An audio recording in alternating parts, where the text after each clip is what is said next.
Hum,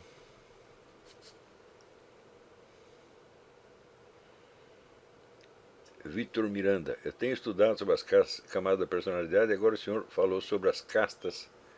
Para mim é muito difícil identificar em qual camada ou casta estou. Bom, em primeiro lugar, nós nunca sabemos em que camada nós estamos, são os outros que sabem, tá certo?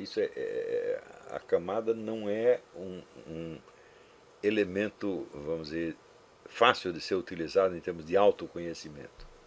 Tá certo? Eu acho que para você identificar que camada o sujeito está, em primeiro lugar, você tem que estar numa camada acima dele.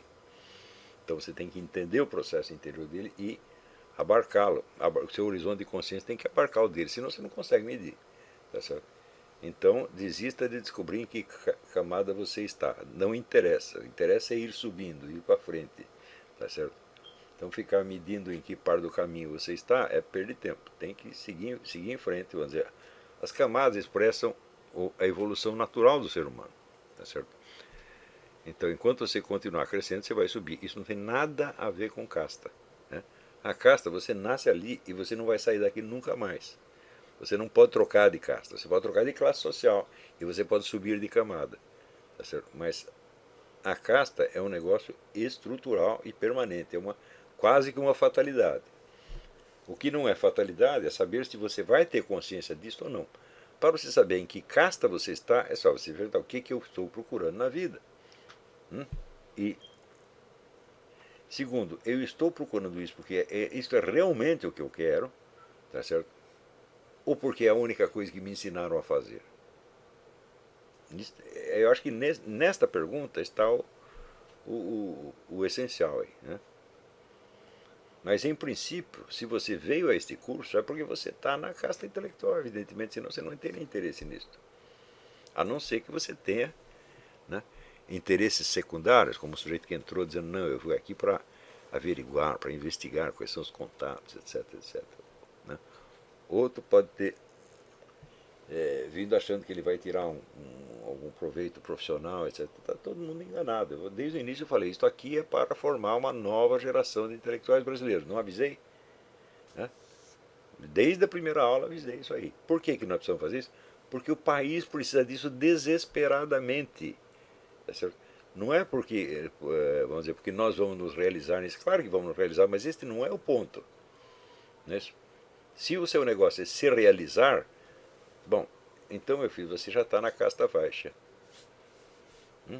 Porque para as camadas superiores, Kshatriya e Brahmana, a sua vida, para usar uma expressão do André Gide, tá certo? É como um pavio que ilumina tudo na medida em que ele se queima. Então, o nosso sacrifício é que ilumina tudo em volta. E é isso que nós temos que querer, se estamos de fato na casta Kshatriya ou Brahmana. Tá certo?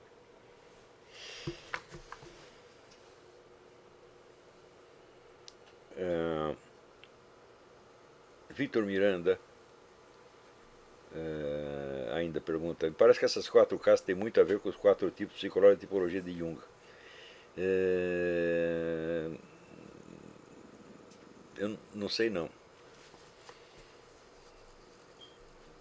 porque veja, como que você identifica a, a que tipo psicológico junguiano você pertence? É por um critério meramente cognitivo, é pela sua função cognitiva predominante, tá certo? Então não tem a ver com o encaminhamento geral da sua vida, mas com o exercício de certas funções cognitivas. Por exemplo, quando ele diz assim, o tipo, sei lá, racional introvertido, tá certo? Então seria o tipo do nerd matemático, né? Então, não é que ele queira isso, não é que isso seja a vocação dele, é que isso é a capacidade cognitiva predominante dele, a qual corresponde inversamente uma função que ele diz menos desenvolvida e, portanto, mais inconsciente, a qual, inclusive, pode dominar a conduta dele em certas circunstâncias. Então, eu não vejo muito como articular uma coisa com a outra. Você não pode, vamos dizer, de um diagnóstico de casta, você concluir qual a função predominante, porque vamos supor, eu tenho certeza que na tipologia do Jung eu sou o que chama intuitivo extrovertido, tá certo? Mas eu podia ser outra coisa e estar fazendo exatamente, e ter encaminhado a minha vida no mesmo sentido. Nem todas as pessoas que têm a vocação intelectual são intuitivos extrovertidos, ao contrário, muitos são exatamente o contrário, são sensitivos introvertidos. Não é isso?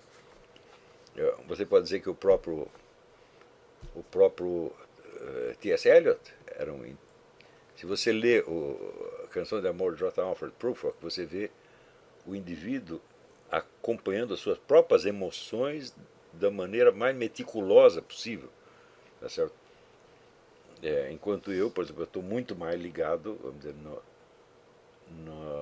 na emoção coletiva, no que todo mundo está sentindo, na sociedade humana. Eu sempre fui sensível a isso. A isso.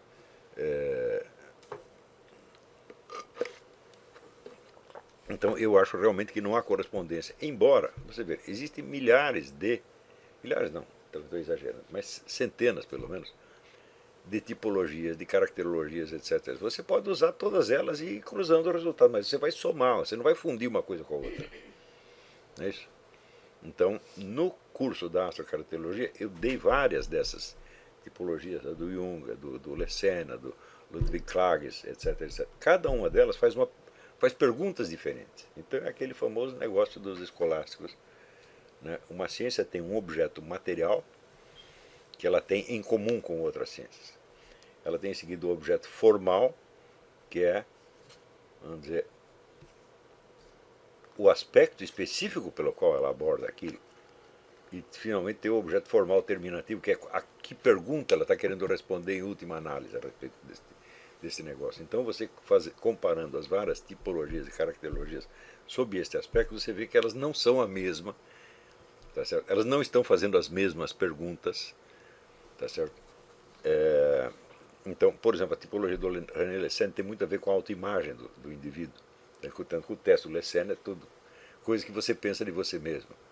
É claro que isso não serve para você diagnosticar o tipo junguiano, por exemplo, onde você precisaria de uma observação externa, tá certo? Para você perceber qual é a função cognitiva predominante, por exemplo, a reação cognitiva do indivíduo perante isto ou perante aquilo. Não é isso?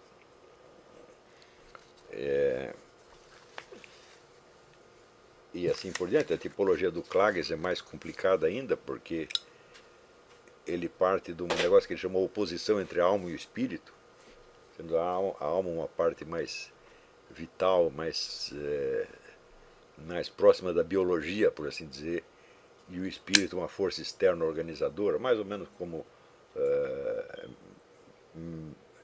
mercúrio e enxofre na alquimia, tá certo?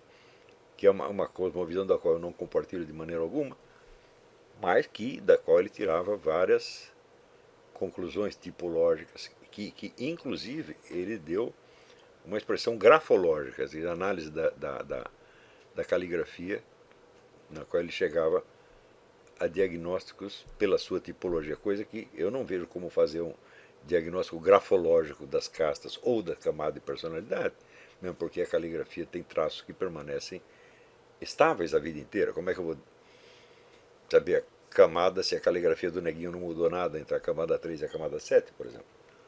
Então isso serve para diagnosticar pelo critério do Klages, não pelo meu ou por um outro qualquer. Bom, eu acho que eu vou ter que parar por aqui.